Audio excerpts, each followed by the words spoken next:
So what's the question? Did you always want to paint? Oh, did I always want to paint? As a kid, I liked to draw. I actually drew a Spanish galleon in detail. My hearing aids don't. You people in the audience, I don't have hearing aids. These are just make me look older. But I used to draw pencil and paper, a lot of that, and drew in school. I didn't really find myself till I went to college, but I knew I wanted to go to art school. I wanted to be an high school art teacher is what I wanted. And so my dad was a frustrated artist. He had drawn a cartoon script one time. He was a sign painter, but he never realized those dreams. So he sent me to California College of Arts and Crafts, and but I was just into drawing a lot. Is all I was into before I went to college. And high school, we did some of the mediums. We did some a little bit of painting and stuff, but just little general stuff. And when I got to arts and crafts, the first thing they do is they immerse you in freshman orientation, and you have to do all the crafts. You have to do sculpture, you have to do pen and ink, you have to do clay, you have to do bronze, you have to work in oils, you have to work in watercolor. So when we got the section of doing oils, I just fell in love with oil. I like the fact that the bright color of it.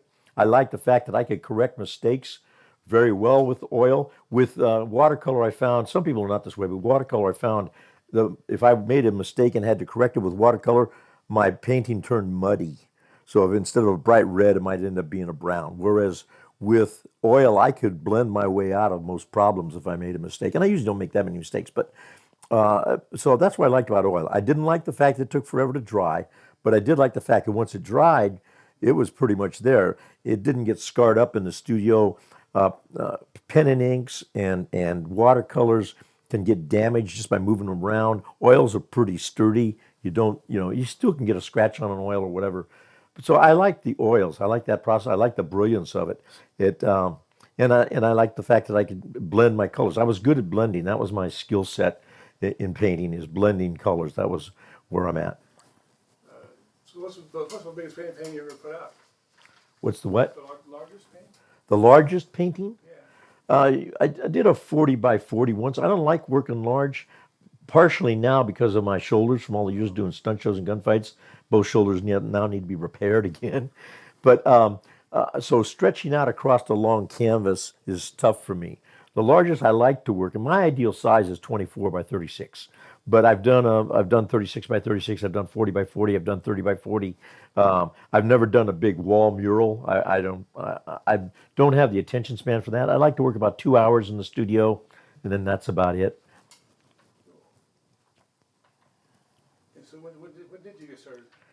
When I get started in painting, Or when did you start? uh, When did you start? Yeah. I started, like I said, I hadn't painted in oil. We painted one oil in high school, and it didn't hit me that it was a great medium. It was in freshman orientation at Arts and Crafts when we had to go through all the mediums, and I realized that's when I painted with oil, and that's when I liked it. I didn't like the tough part they put you through where you had to mix your own oil from powder. We had to and mix your own rabbit skin glue and all of that stuff to make your gesso. They taught you how to do everything, stretch canvases. You started from the basics in college, so you had to learn all of that stuff. But after, I like now pre-strung canvases, pre-stretched canvases. But before, my dad was an upholsterer, so he had access to unprimed cotton canvas from his suppliers. So he'd buy me a big roll of unprimed cotton canvas, and I'd put frames together, and I'd stretch canvases for kids at school and make money that way. I had pre-stretched canvases, but they're tough sometimes. If you pre-stretch a canvas and you do it too tight, then you add the oil paint and it tightens the painting more. You could end up with the sides of the painting being bowed. So pre-stretching canvases, you got to be real good at it. So I prefer pre-stretched canvases. So rather than stretching my own at this time. But yeah, mainly in college is where I started doing a lot of oils. So you've always done abstracts and surreal? Yeah, we did in college. You had to do a lot of what we call still life or realism.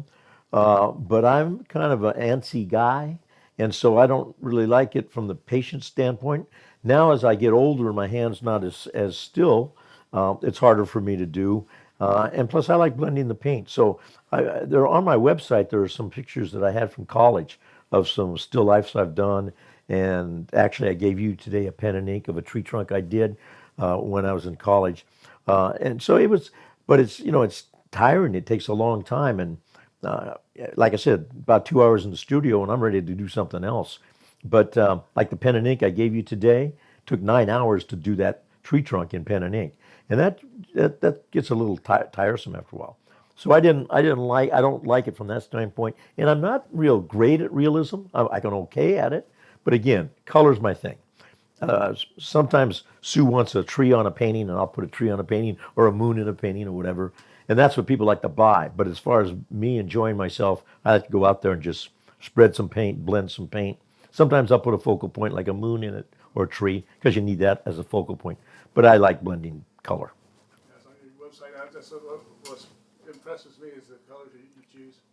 It's eye catching. That's the main thing. And I've done some like you saw the California flag with the bear, all of that kind of stuff. I can do those, but I don't. That's not my first love. But to me, since we don't need for me to support the family in my arts, I can go out and have fun with it and paint what I want to paint. I always thought I would have to support the family after I retired with my arts, but that's not how it worked out for us. But I just like going out there and enjoying it and get lost in it, and I have more fun when I paint for me than when I paint for when somebody says, "Well, I want a commission." I've done commissions and they're hard. I had to do one commission for a fella. I love the guy very dearly, but it took me 4 canvases to get what he wanted because I have to get in his head. Plus, I have to apply my skill set to what's in his head. Thankfully, he bought 3 of them. I didn't have to paint over them, but I don't mind doing that because I can gesso over the canvas and reuse it. But still, you got to do 4 canvases to sell one technically on a commission. It's not worth it. So I just go out there and enjoy it. That's what I'm trying to do is enjoy it. How's my microphone doing here? Okay, is it all screwed up? I want to look pretty for you guys that are watching this video. That'll work right there. Okay.